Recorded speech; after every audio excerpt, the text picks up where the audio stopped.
L'opticien, c'est son rôle de faire de la basse vision. Il a complètement sa place sur ce marché-là. Donc on va parler concrètement, c'est quoi pour un opticien faire de la basse vision. Professeur, qu'attendez-vous en tant que prescripteur d'un opticien référent en basse vision? Lorsque un patient qui a une déficience visuelle est pris en charge par des équipes qui sont spécialisées, parce que ça existe quand même. Ces équipes spécialisées sont pluridisciplinaires et ça va au-delà. Il ne faut pas oublier que ça va au-delà de l'ophtalmo, de l'orthoptiste, de l'opticien. Il y a des ORL parce qu'il faut regarder l'audition, il y a des psychomotriciens, il y a des psychologues parce que la déficience visuelle fait passer quelqu'un d'un état à un autre. Il ne faut pas oublier ça non plus. C'est toute une restructuration d'une personne. Lorsque, pour répondre à la question précise au niveau optique, lorsque quelqu'un rentre dans ce processus de prise en charge, il y a un élément incontournable, c'est l'optimisation optique du captage de l'image environnante. Et cette optimisation optique qui va capter une image dégradée doit être parfaite, de telle manière que c'est toujours le même système, de telle manière que l'analyse cognitive ne se trompe pas et soit idéale à chaque fois qu'il y aura un captage. Alors, c'est une complication parce que toutes nos informations sont mises en mémoire et il faut qu'elles soient parfaites en mémoire. Donc, le rôle de l'opticien est essentiel pour une prescription optimale dans un premier temps. Dans un deuxième temps, pour savoir en fonction des indications quel type optique donner en fonction du besoin. On n'a pas la même optique en vision de près que sur un écran d'ordinateur, qu'à la télévision, que pour regarder un match de sport, etc. etc. Et l'optique doit être différenciée. Ce n'est pas la même optique. Ça, c'est aussi important. L'opticien ne doit pas dire, voilà, je vais vous donner un maximum d'informations. C'est toujours pourquoi. C'est quelle activité. C'est essentiel. Ensuite, le rôle de l'opticien va être de choisir le filtre, le contraste optimal qui permettra la meilleure discrimination des informations. Et ne pas oublier également que l'opticien sera là aussi pour donner un éclairage et conseiller un éclairage en fonction de ses prescriptions. Et le dernier élément, l'opticien devra dire, vous entendez bien, à partir du moment où c'est au-dessus de 60 ans et qu'on sait très bien qu'un problème de presbyacousie est une difficulté pour le captage visuel. Ça paraît paradoxal, mais il faut que ça soit associé. D'accord, donc effectivement, quand on écoute le professeur, on a l'impression qu'il faut une gamme de produits très très large finalement pour pouvoir répondre aux besoins d'un malvoyant si on doit prendre chaque situation de la vie quotidienne. Donc, est-ce que ça oblige l'opticien à acquérir un stock très important, Pascal, en tant que fabricant? Alors, je me permets de sourire parce qu'Anne-Sophie, vous dites une gamme très très très large. Oui. Non, il ne faut pas une gamme très très très large. Une gamme large va suffire. En revanche, pour répondre à votre question, oui, il va quand même falloir avoir un certain nombre d'appareils. Pour une raison extrêmement simple, et je crois que le professeur Corbet a fortement insisté sur ce point, c'est primordial, on parle bien de prise en charge. Et c'est toute la différence par rapport à une paire de lunettes, c'est que l'opticien est habitué à régler un souci optique lors d'une paire de lunettes classique en apportant 10 dixièmes à son patient. Dans ce cas-là, on ne va pas être à la recherche des 10 dixièmes, de toute façon j'ai une mauvaise nouvelle, on n'y arrivera pas. En revanche, on parle bien de prise en charge pour redonner de l'autonomie. Donc la démarche, comme le soulignait le professeur Corbet, est différente, puisque la chose principale, majeure, ça va être l'histoire de cas, pour déjà bien pouvoir déterminer les besoins du patient. C'est nécessaire. Christian Corbet parlait de réfraction, mais également de contraste et de lumière. Contraste, lumière, réfraction, déjà on va avoir besoin de quelques appareils, et c'est la raison pour laquelle au sein de nos catalogues, on va proposer de la loupe, de la simple loupe en passant par l'éclairage, les filtres, les systèmes optiques aux vidéo-agrandisseurs les plus performants, toute cette gamme large, afin de pouvoir optimiser la réponse à la personne malvoyante et lui permettre de répondre précisément à son besoin. Avant de passer la parole à Christophe, je vais vous citer un exemple, et c'est ce qu'on rencontre souvent dans les magasins, c'est que les personnes malvoyantes nous disent « mais moi je viens, je n'arrive plus à lire ». D'accord, mais à lire quoi? Dans quelles conditions? Et en fonction des conditions, en fonction de son besoin, est-ce que c'est à l'intérieur, est-ce que c'est à l'extérieur, est-ce que c'est des conditions d'éclairage, etc., bien là on va pouvoir proposer le matériel le plus adapté.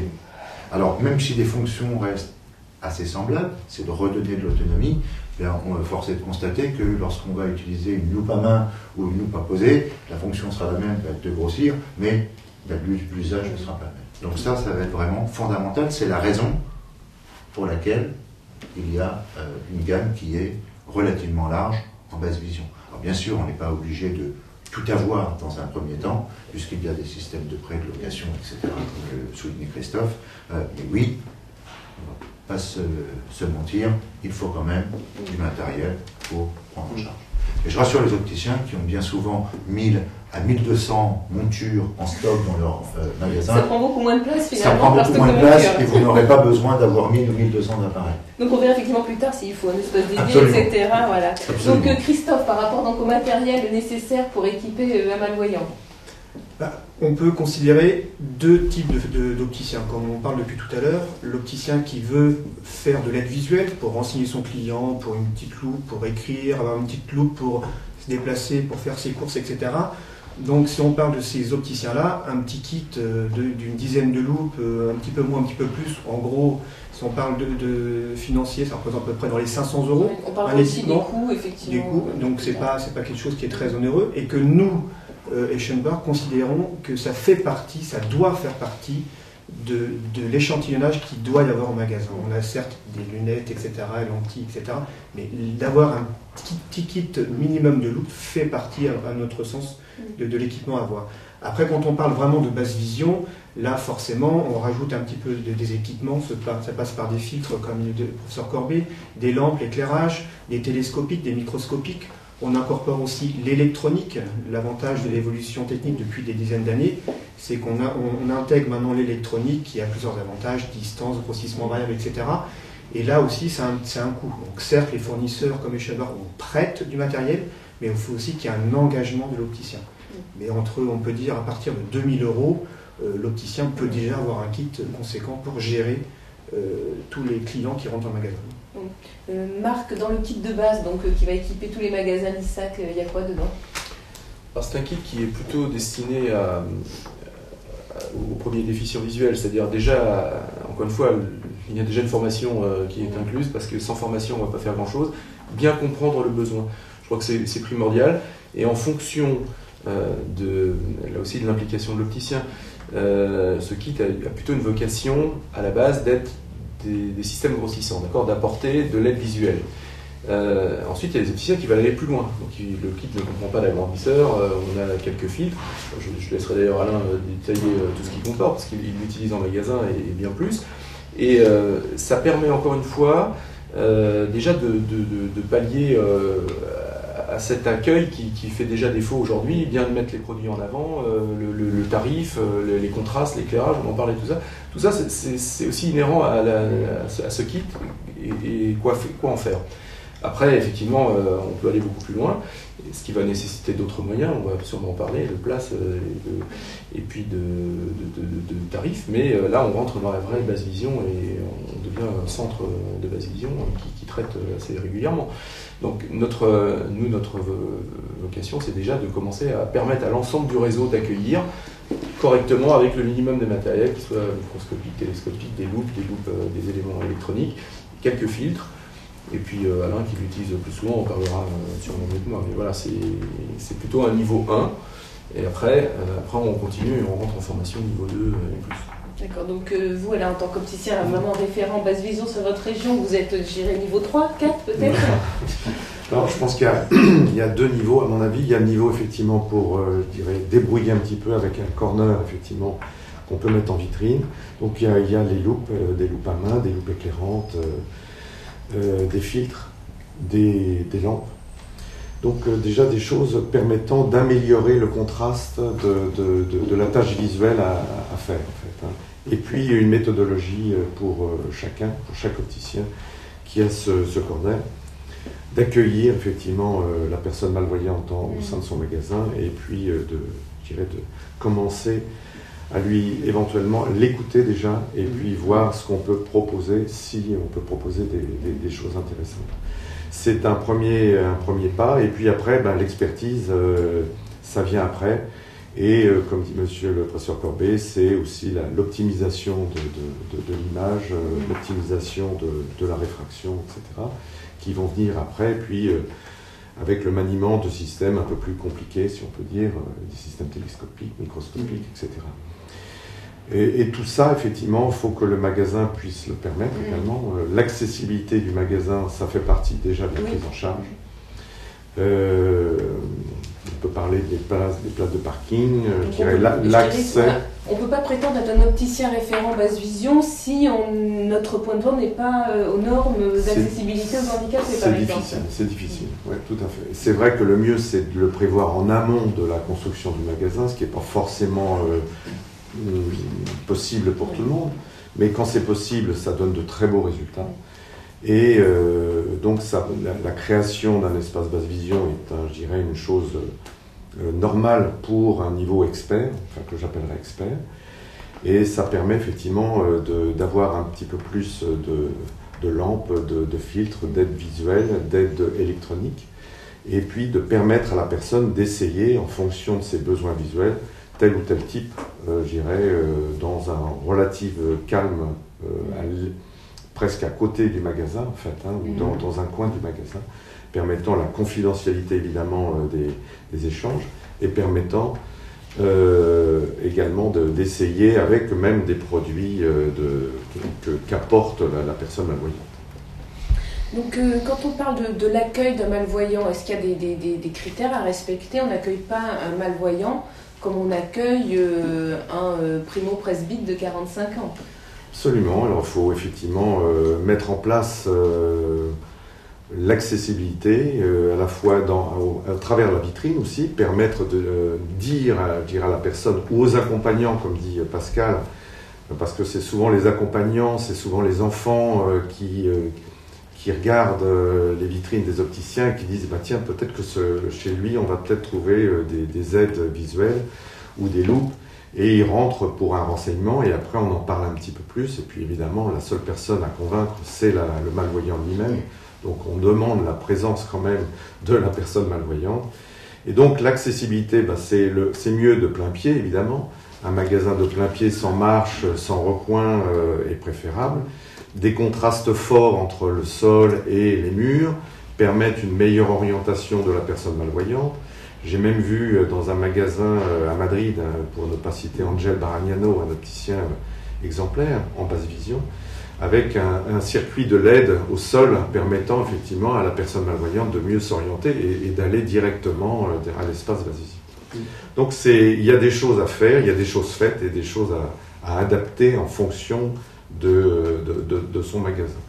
Sinon, donc, l'espace basse vision doit être bien rangé, bien net, des explications pour chaque appareil doivent être écrites, je dirais, bien noires sur fond blanc, en caractère agrandi, et puis éviter les miroirs au sol, les miroirs qui peuvent désorienter un petit peu la personne malvoyante. Donc là, effectivement, on parle d'un point de vente déjà très très impliqué dans la basse vision, sachant que si on veut être juste au niveau 1 et pouvoir accueillir un malvoyant, quitte à finalement à l'orienter après vers un opticien, je dirais un peu plus achalandé, les besoins seront moindres, effectivement. Pour revenir aux produits, il y a les aides visuelles au sens strict, mais il y a aussi tout ce qui est produits dérivés, je dirais, peut-être les téléphones aux touches agrandies, toutes sortes de choses au quotidien. Bien sûr, beaucoup. On ne pense même pas à plein de produits, des signes chèques, des produits pour s'aider à s'orienter dans la rue, des aides visuelles ou des produits dérivés. Il en existe des dizaines et dizaines parce que comme l'a très justement dit le professeur Corby tout à l'heure, c'est que le patient a une activité diverse et variée toute la journée, du matin au soir, et il aura éventuellement besoin d'une aide différente au moment de la journée. Ouais. Donc, et c'est aussi du rôle de l'opticien de vendre. alors de vendre, pas tout le temps, parce qu'on ne peut pas, et l'opticien ne peut pas aussi se diriger vers une panoplie de produits à avoir au magasin, mais au moins conseiller, orienter, etc. Donc ça fait partie. C'est-à-dire bien sûr, du savoir rôle. que ce genre de produit existe Bien sûr, et pouvoir tout à en fait. informer son client malvoyant. Alors il y a les produits, mais il y a aussi les services à proposer aux déficients visuels. Alain, quel type de service peut-on proposer en point de vente? En fait, souvent, ce sont d'abord une grande écoute. Je pense que le malvoyant a besoin de s'exprimer et nous, on a besoin de le comprendre. Donc, il faut des moments comme ça, confidentiels, donc, je dis, d'écoute, de dialogue, mais surtout d'écoute, en fait. Je pense que le malvoyant a besoin de s'exprimer énormément de tout ce qui, comme dit le professeur Corbet, c'est une autre personne, en fait. Donc, je ne vais pas dire qu'on fait une sorte de soutien psychologique à ce moment-là, mais quelque part, on essaye quand même de lui redonner un petit peu le moral. Et je pense qu'il doit s'installer une confiance entre la personne et l'opticien. Et cette confiance naît, je dirais, de l'écoute du malvoyant. Donc après, en fait, on peut donner des conseils ergonomiques. Comment installer, je dirais, son assiette, son verre. Je me rappelle que Geneviève Prévost disait il est difficile de manger du poisson blanc dans une assiette blanche sur une nappe blanche. Donc effectivement, faire jouer les contrastes, avoir un verre légèrement teinté. Enfin, moi, je passe mon temps à donner effectivement des conseils ergonomiques par rapport à la lumière du jour, être perpendiculaire à la lumière, à la source de plus grande lumière chez la personne. Quand je vais installer une loupe, éventuellement une loupe électronique ou un autre système ou une lampe, en fait, je passe mon temps presque avec la personne à changer les meubles de place, à les mettre par rapport à la source de grande lumière, perpendiculaire pour pas qu'il y ait de reflets, pour que la personne ne soit pas incommodée ni par le reflet sur l'écran, ni, je dirais, par la lumière dans ses yeux. Donc en fait, il y a un soutien psychologique, des conseils ergonomiques. On essaye d'avoir effectivement, comme disait Christophe, un certain lien fort entre l'opticien et la personne malvoyante. Donc, certains opticiens nous ont également posé des questions en amont de cette table ronde, et l'un d'entre eux demande si il a le droit de vendre du matériel d'occasion, des téléagrandisseurs, des loupes, des choses qui pourraient coûter cher à l'état neuf. Est-ce que ça peut se faire de vendre de l'occasion pour réduire un peu le reste à charge pour les patients? Alors, je n'ai pas beaucoup de pratique en vente d'occasion. Par contre, je sais qu'il y a des sites, et j'oriente toujours les personnes qui sont susceptibles d'acquérir ce genre d'appareil vers des sites comme le Rétino, par exemple, où il y a des offres de systèmes, je dirais, d'occasion. D'accord. Il y a également au Bon Coin, enfin tous les sites et j'ai des clients donc, qui ont acheté des systèmes ou qui ont vendu des systèmes qui ne servaient plus. Le problème, c'est que sur le Bon Coin, ce n'est pas un site de professionnel, donc l'internaute n'aura pas le conseil, ce ne sera pas forcément une aide qui sera adaptée à son défaut visuel. Exactement. Et là, on échappe un petit peu au contrôle. Alors, moi, je parlais plus pour la revente de systèmes que de l'achat d'un système, puisque je vous dis, je ne fais pas ce genre de choses. Mais peut-être que les opticiens, justement, auraient leur rôle à jouer dans la vente de matériel d'occasion, puisqu'au moins le malvoyant bénéficierait du conseil d'un professionnel. Absolument. Moi, en tant que fournisseur, bien sûr, j'aurais tendance à vous dire le contraire. Surtout quand on parle de produits électroniques, on est des produits de la nouvelle technologie d'aujourd'hui, qui a ses avantages et ses inconvénients, c'est que les réparations coûtent très cher. On va acheter un système d'occasion sur Internet, même si c'est pas bien l'opticien, on ne sait pas d'où vient le produit. J'aurais tendance à dire que c'est le rôle de l'opticien de conseiller le client qui ne peut pas s'acheter un appareil électronique pour X raisons financières et autres, de l'orienter vers des organismes. Il y a des aides publiques qui existent, des aides privées. C'est aussi le rôle de l'opticien de renseigner, de faire des devis. Et nous conseillons toujours, nous, l'acquisition d'un produit neuf, ou tout au moins d'avoir un produit d'occasion, mais qui soit au moins garanti par le fournisseur d'une garantie au minimum de 2 ans. Donc on nous demandait également, est-ce qu'on peut envisager un système de location, je vous fais réagir après Pascal, est-ce qu'on peut envisager également un système de location mensuelle avec proposition de rachat final après 3 ou 6 mois? Est-ce que ce sont des choses qui se font Alors moi j'ai une expérience dans ce domaine. On a fondé une association qui s'appelle Lire et mieux voir et qui reçoit de l'argent du Lions Club, pour ne pas le nommer, et même une subvention de la sécurité sociale. Et les personnes donc font l'acquisition d'un appareil qui est parfois coûteux. Et donc l'association achète le système et la personne rembourse en mensualité de 50 euros, pour ne rien vous cacher, 50 euros par mois. Donc achète à tempérament ce système. Au départ, on voulait, je dirais, en faire don à la personne, et puis finalement, le don est jamais finalement très bien.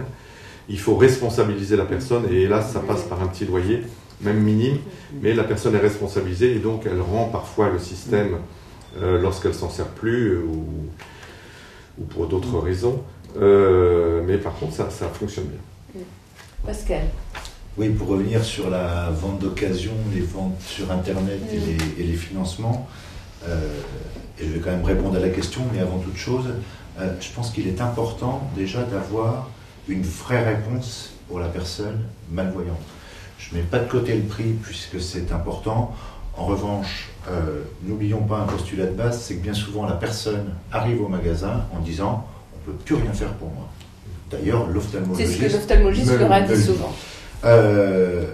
Donc, aller acheter un appareil sur un site marchand internet d'occasion ou alors de le trouver chez un ami, etc. Je pense que la première des choses, c'est à trouver l'appareil adéquat. On se rend compte que lorsque l'opticien, le professionnel, a trouvé le bon appareil, le prix devient extrêmement secondaire. En général, les patients nous parlent de prix quand l'appareil ne répond pas à leur demande. Donc ça, c'est vraiment fondamental. Alors, je ne suis pas juriste, je ne sais pas quelles sont les possibilités de revente d'occasion ou de leasing ou de prêt ou de location. Je ne vois pas ce qui pourrait empêcher l'opticien. Pour nous, chez Essilor, il est important que tout ceci passe à travers l'opticien, à travers le professionnel. Pour la personne malvoyante, je le rappelle, qui par définition est malvoyante, donc voit mal, tout ce qui est SAV, tout ce qui est problème de SAV reste vraiment extrêmement compliqué pour elle. Ne serait-ce que de changer de pile, c'est extrêmement compliqué. C'est la raison pour laquelle la place du professionnel de santé, qui est l'opticien, est fondamentale dans cet appareil. Les systèmes de location, c'était quelque chose qui était mis en place, sauf son contrôle, Alain, il y a à peu près plusieurs années. La sécurité sociale imposait que le malvoyant ait une semaine, 10 jours, 1 mois, jusqu'à 3 mois, je crois, de location. Dans l'absolu, c'est quelque chose qui est idéal. L'inconvénient, c'est qu'en tant que fournisseur, et même pour les opticiens, chaque appareil a un coût. Prêter un système électronique à X centaines d'euros ou milliers d'euros, c'est un coût, l'appareil est abîmé, donc c'est un coût pour l'opticien et aussi pour le fournisseur de réparer, de remettre en état ces appareils. Aujourd'hui, en tant que fournisseur, Eschenbach et bien d'autres font déjà des systèmes de prêt, c'est-à-dire que n'importe quel malvoyant usager qui veut essayer un tel agrandisseur va vers un opticien spécialisé en vision et aura gratuitement un prêt de matériel d'une semaine, 15 jours, un peu plus, géré par le professionnel, l'opticien. Donc ça existe déjà, ce qui permet de bien valider entre l'opticien et le malvoyant le type de produit qu'il a besoin et auquel cas faire des devis auprès des associations ou centres de financement. Aujourd'hui, maintenant, vous avez la MDPH, la Maison départementale pour handicapés, la une dans chaque département. Je ne vais pas rentrer dans le détail de ce qu'elle fait, mais beaucoup d'organismes peuvent aider les malvoyants dans ce type d'appareillage.